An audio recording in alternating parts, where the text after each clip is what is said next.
Alain Vernat, bonjour. Bonjour. Vous avez écrit un ouvrage qui s'appelle Fonder une industrie contributive et résiliente, que je tiens à l'écran, et qui est paru aux éditions La Fabrique de l'Industrie. Première question peut-être toute simple, pourquoi avoir écrit cet ouvrage? Disons que c'est une idée qui me tenait à cœur depuis déjà quelques années, qui était en fait de s'appuyer sur l'expérience du site de Toshiba à Dieppe pour faire part un petit peu de retour d'expérience d'une entreprise mondialisée, ancrée sur son territoire, et par quels moyens en fait cette entreprise a pu, au fil des ans, résister d'une part aux vagues de mondialisation, se transformer pour refonder complètement son modèle d'activité.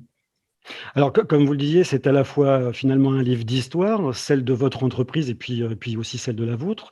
L'entreprise, c'est Toshiba Tech, qui est située à Dieppe, qui est toujours, je crois, située à Dieppe. Bien sûr. Et c'est aussi finalement un guide pour relancer l'industrie française. La leçon principale que vous tirez de votre expérience, c'est que les entreprises aujourd'hui et demain doivent être capables de se réinventer en permanence.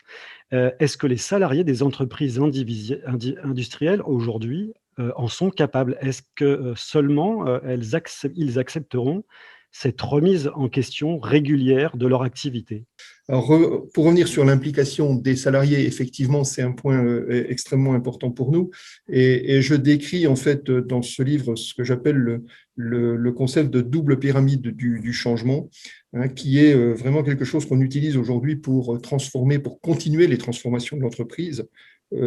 Avec à la fois donc une démarche plutôt liée à la stratégie de l'entreprise, donc qui commence par une vision étendue de l'entreprise, des enjeux stratégiques, et puis des projets ensuite, ce qu'on appelle des projets clés, qui vont permettre de décliner en fait cette stratégie ou ces enjeux stratégiques. Donc ça, c'est la démarche qui vient plutôt du haut, plutôt top-down, stratégique. Et puis, on doit associer en permanence, et c'est quelque chose qu'il faut sans arrêt remettre à place, c'est associer en fait l'implication des salariés dans cette démarche à travers donc la pratique au quotidien, dans les ateliers, des démarches de progrès, l'organisation de groupes d'activités, de groupes de résolution de problèmes, donc où on associe les opérateurs, et puis un pilotage opérationnel à l'ère d'indicateurs de conduite de la production. C'est vraiment cette association, donc top-down, bottom-up, qui va nous conduire à pouvoir réussir les transformations d'entreprise. Comment ça s'est passé, vis-à-vis justement de cette implication des salariés, dans la pérennité de l'entreprise à travers une adaptation régulière, de leur, job, de leurs outils, peut-être même du business model de l'entreprise puisque vous avez expliqué, au début que vous avez, changé, plusieurs fois de business? Alors, on a peu fait appel en fait à des consultants extérieurs, mais on avait ce qu'on appelait des support members japonais qui, au démarrage de l'entreprise, venaient effectivement nous inculquer, nous former aux méthodes de travail, donc des 5 S, de la totale productivité, de la totale productive maintenance, et donc des démarches de progrès continu. Et en fait, dès le départ, nous nous sommes appropriés ces méthodes-là en les modifiant, en les transformant finalement à nos modes de travail françaises. Alors, je vais prendre pour exemple la visite Tipeee, où en fait nos amis japonais nous disaient vous devriez mettre en place une Tipeee Patrol, où en fait c'est le management de l'entreprise qui va dans les ateliers et qui pointe avec des post-it jaunes toutes les anomalies constatées sur les postes de travail. Alors bien évidemment qu'on considérait que ça ne pouvait pas fonctionner chez nous en France comme au Japon, et donc nous avons voulu repenser et inverser complètement finalement ce phénomène en disant on va faire une visite Tipeee où finalement nous allons dans les ateliers et ce sont des opérateurs qui ont mis en place des améliorations qui vont nous expliquer les améliorations qu'ils ont mises en place, donc le avant, le après, et puis progressivement on les a formés aussi à essayer de quantifier quelles étaient les améliorations, donc les impacts de ces améliorations.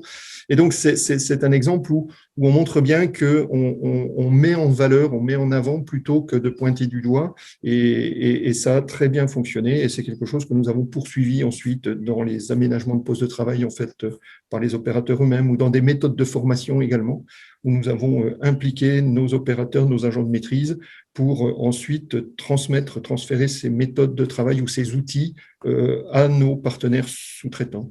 Alain Vernaz, cette exigence d'adaptation continue ne risque-t-elle pas de laisser une grande partie des salariés sur le bord du quai? Il faut bien concevoir qu'effectivement, il y a des freins possibles à ces changements, à ces transformations, et il faut donc rester vigilant, effectivement, à ce que tout le monde puisse trouver le rôle qu'il a joué dans l'entreprise.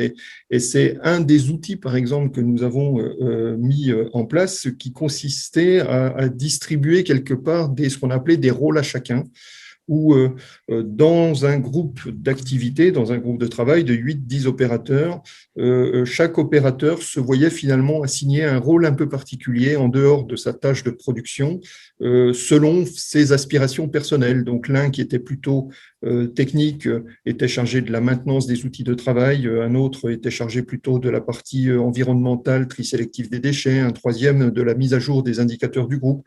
Ben voilà, et chacun selon ses goûts, ses affinités, pouvait en fait trouver son compte et se mettre au service de l'ensemble du collectif. Donc, c'est par le biais d'outils tels que ceux-ci qu'on a pu évidemment convaincre les personnes et passer par-dessus les freins possibles. Quid des structures managériales? On le sait, le tissu industriel français est constitué majoritairement de PME, de TPE. Leurs dirigeants ont le plus souvent la tête dans le guidon. Comment faire face aujourd'hui à des sollicitations multiples et nouvelles, se digitaliser, gérer des contraintes nouvelles de type RSE, renforcer la culture d'entreprise que vous prenez, hein, évidemment à côté des pressions qu'elles avaient auparavant sur la qualité, les prix et les délais? Alors là, je dirais que la règle, quelque part, c'est le collectif et encore le collectif. Hein, donc, l'implication, effectivement, dans les réseaux d'entreprises qui peuvent exister dans chaque territoire, d'où cette importance également de l'attachement de l'entreprise à son territoire. Et chose que nous avons mis en œuvre à différentes étapes de la vie de l'entreprise. Par exemple, en créant au départ une association dès 1994, en fait, une association de nos sous-traitants partenaires, donc, et où nous pouvions mener des actions conjointes avec nos partenaires, où nous avons invité nos opérateurs à former des opérateurs de nos sous-traitants à nos méthodes de travail, et où on demandait systématiquement, à travers cette association, l'engagement des dirigeants des entreprises partenaires. Donc, ça, c'était une première période. Puis, on a ensuite créé, constitué un groupement d'entreprises, donc le groupement Vialogue, que je décris également dans l'ouvrage, qui consiste là à associer des entreprises qui ont différentes compétences en assemblage, en sous-traitance mécanique, tôlerie, injection plastique, peinture et en logistique. Et cette association-là, donc les entreprises n'ont pas de lien donneur d'ordre sous-traitant à ce stade-là. Ce sont des entreprises d'un territoire qui associent leurs différentes compétences pour pouvoir intervenir sur toute ou partie de la valeur ajoutée d'un produit. On a un salarié donc, de l'association qui est le responsable commercial et qui joue le rôle d'apporteur d'affaires pour les entreprises membres. Donc, à travers ça, en fait, on joue collectif et on a pu développer des nouvelles opportunités de business, notamment vis-à-vis de TPE ou de start-up qui avaient conçu un produit et qui n'avaient pas forcément les moyens de l'industrialiser, de le fabrication et de le mettre en fabrication. Et donc, nous avons mis à ce stade-là nos outils de travail au service de ces startups. Aujourd'hui, j'aime à dire que Toshiba, grand groupe international, est devenu sous-traitant de startups grâce à ce travail en réseau d'entreprises.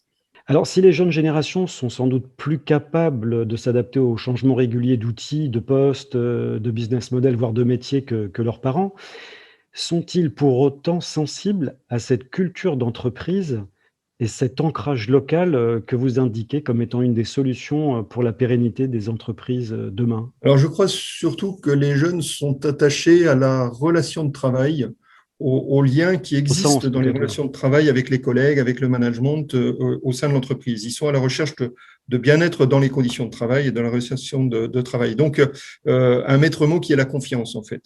Et je crois que ce à quoi ils sont le plus attachés, c'est cette confiance. On a mis en place au cours des 3-4 dernières années une transformation digitale de nos processus, donc où on a beaucoup insisté sur l'apport de nouvelles technologies, de digital, sur des démarches, ce qu'on appelait de lean management durable. Et ce faisant, donc on a effectivement énormément transformé nos processus, mais ce faisant, on a peut-être oublié un petit peu l'essentiel qui était le retour sur l'autonomie des opérateurs et sur la confiance à créer dans la relation de travail. Et je crois que c'est vraiment quelque chose auquel les jeunes sont extrêmement attachés. Dernière question, la crise sanitaire que nous traversons a-t-elle changé votre vision de l'industrie de demain et des solutions que vous prenez afin qu'elle retrouve sa place? Alors, essentiellement, cette crise sanitaire a été pour moi, pour nous, quelque part, une sorte de révélateur, dans le sens où nous avons très bien su surmonter finalement la crise Covid dès les tout premiers jours du premier confinement en mars 2020, où finalement nous n'avons jamais cessé nos activités.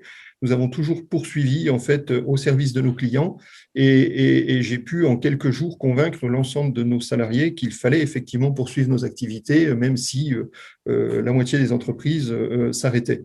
Et j'estime que c'est aussi grâce à cette culture forte d'entreprise que nous avons su développer au fil des ans que nous y sommes parvenus. À titre d'exemple, nous avons dès le départ mis en place une cellule de crise en fait quotidienne avec l'ensemble de l'équipe de management, avec l'infirmière du site, avec le secrétaire de notre CSE, pour jour par jour évaluer quels étaient éventuellement les risques, quelles étaient les mesures à prendre en fonction des différentes recommandations du gouvernement et autres, et quels étaient les impacts sur nos activités. Y avait-il nécessité de mettre en place du chômage partiel, comment on pouvait transférer des opérateurs d'un secteur d'activité à un autre en fonction des charges de travail de chacun, etc. Et on a pu voir qu'on a atteint finalement un niveau de flexibilité extraordinaire grâce à cela, avec un renforcement finalement de la cohérence de notre management. Et tout ça, je l'associe vraiment à notre culture de démarche de progrès, donc en réaction à toutes les crises ou toutes les difficultés que peut rencontrer une entreprise dans sa vie, quoi, en fait. Ce sera le mot de la fin, merci. Et puis évidemment, pour ceux qui veulent en savoir plus, je leur conseille la lecture de cet excellent ouvrage, Fonder une industrie contributive et résiliente, avec un sous-titre, Une aventure humaine entre mondialisation et territoire. Et finalement, cette aventure, c'est celle de vous, Alain Vernat. Merci. Merci à vous.